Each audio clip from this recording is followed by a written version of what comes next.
ఇక అలాగే పేదవారికి 1 సెంటు భూమైనా ఇచ్చారని చంద్రబాబును నిలదీశారు సీఎం జగన్. ఇంటూ నెలకు 2,000 రూపాయలు అంటే 1,20,000 రూపాయలు. ఏ ఇంటికి ఇచ్చారు 1,20,000 రూపాయలు? పిల్లల జీవితాలతో ఆడుకున్నారు. అర్హులైన వారందరికీ 3 సెంట్ల స్థలం, పక్కా ఇల్లు అన్నారు.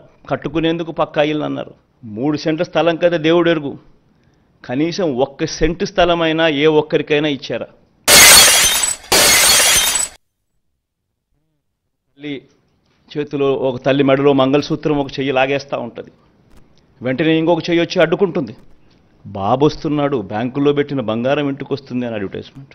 ముఖ్యమైన హామీలు అని అంటూ ఏకంగా చంద్రబాబు నాయుడు గారు సంతకం పెట్టి ఇదే ముగ్గురు ఫోటోలు ముద్రించి ఇదే కూటమిగా 2014లో ముఖ్యమైన హామీలు అని అంటూ వీళ్ళు చెప్పిన మాటలు, వీళ్ళు చెప్పిన హామీలు ఏ మాదిరిగా ప్రజలు నమ్మి వీళ్ళకు ఓటు వేసినందుకు వాళ్ళ బ్రతుకులు ఏ రకంగా అతలాకుతలమైనాయి అన్నది కూడా ప్రతి ఒక్కరూ నాగరిక ప్రపంచంలో గమనించాల్సిన అంశం.